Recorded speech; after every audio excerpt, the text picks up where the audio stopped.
Hi everyone, Sandra here from the Schwoven's Nest. Today I'm going to show you how to make a farmhouse two-tiered tray that I'm going to use in my bathroom.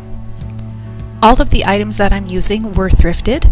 I got this candlestick for $2.99 and both of the baking trays for $2.99 as well. This one is a KitchenAid and it's a really nice thick one, so I probably won't be using any glue on it. And the other one is just a really nice fluted pan.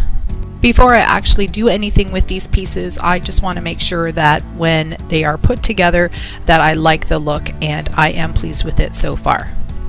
Since all of these items did come from a thrift store, I'm going to be using a Lysol wipe and a toothbrush to get inside all of the cracks and crevices and make sure that it's nice and clean. Then I took the candlestick outside and just placed it inside this little cardboard box to catch any of the overspray, and I'm using the Krylon hammered metal silver finish, and I'm just going to be spray painting in some even strokes all the way across to make sure that I get really nice coverage.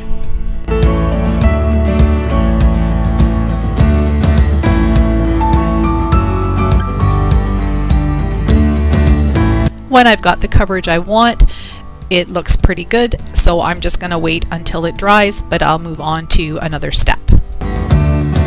This fluted or scalloped edge pan was black on the bottom, so I decided to use the same hammered metal finish and give it a nice coat of paint as well.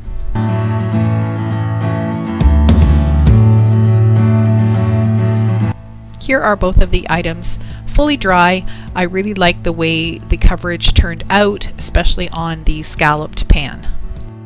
So because there's a hole in the top of this candlestick, I really need to fill it in with something in order for the glue to adhere to the scalloped pan. So what I'm using are these little styrofoam blocks that have a sticky side on both sides of them.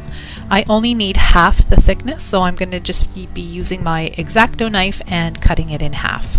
Please be very careful when you're using one of these knives, as they're very sharp and they could really cause a lot of damage.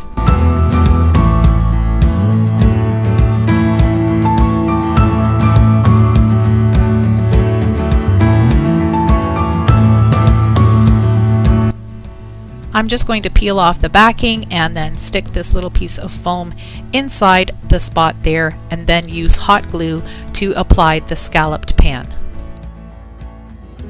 I also wanted to create a little pallet sign to put on top of the tray, and I decided to use these wooden garden stakes because it's nice thin light wood and easy to cut.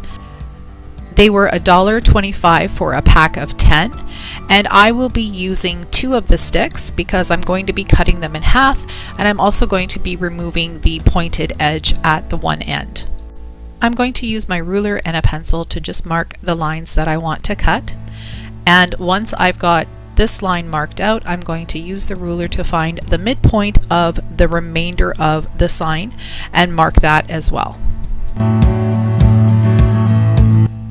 You'll see here that my little palette has been put together.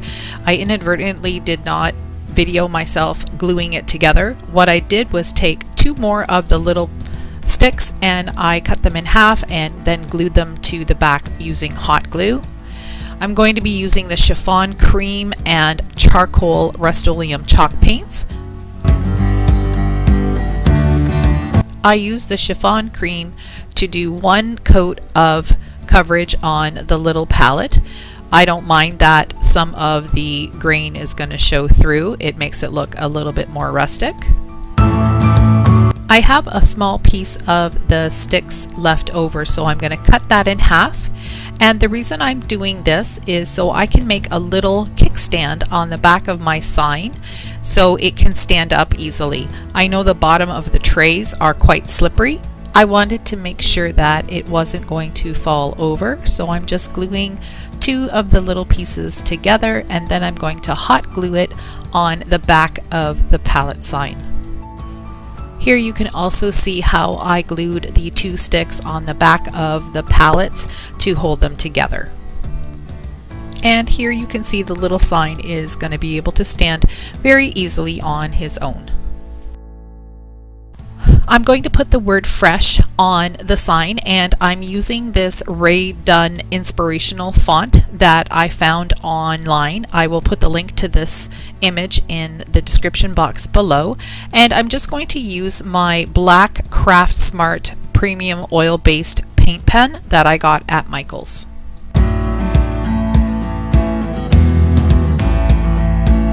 The word fresh has 5 letters and the E is in the middle, so that's what I'm going to start with. This helps me center the word better. I've got all the pieces finished and now it's time to decorate. You'll notice that the KitchenAid baking pan on the bottom, I'm not gluing anything to it because it's a really good pan, and at some point I may need to use it to bake a cake. And the other reason is that the first bottle that I put down there was a little bit too wide and I would have not been able to center the candlestick in the middle of the tray.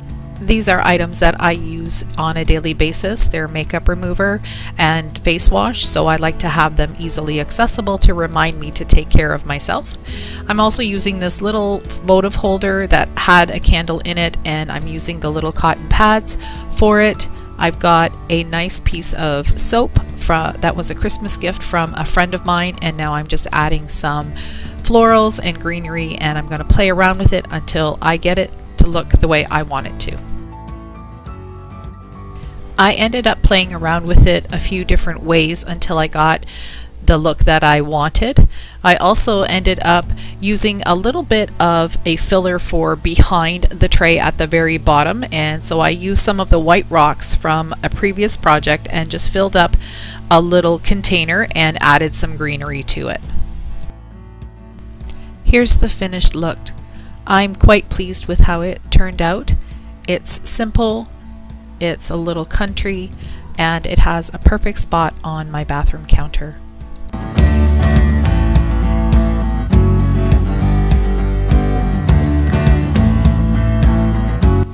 I hope you enjoyed the video, and I hope it gives you some inspiration to create a tiered tray for your home.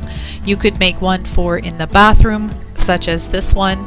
You could use it in your bedroom for your makeup and hair supplies. You could use it in the kitchen for just some decor, or to actually have things on there that you use on a daily basis. If you enjoyed the video, please give me a thumbs up, subscribe to my channel, and make sure you click the bell to get notified when I upload new videos. Thanks for watching!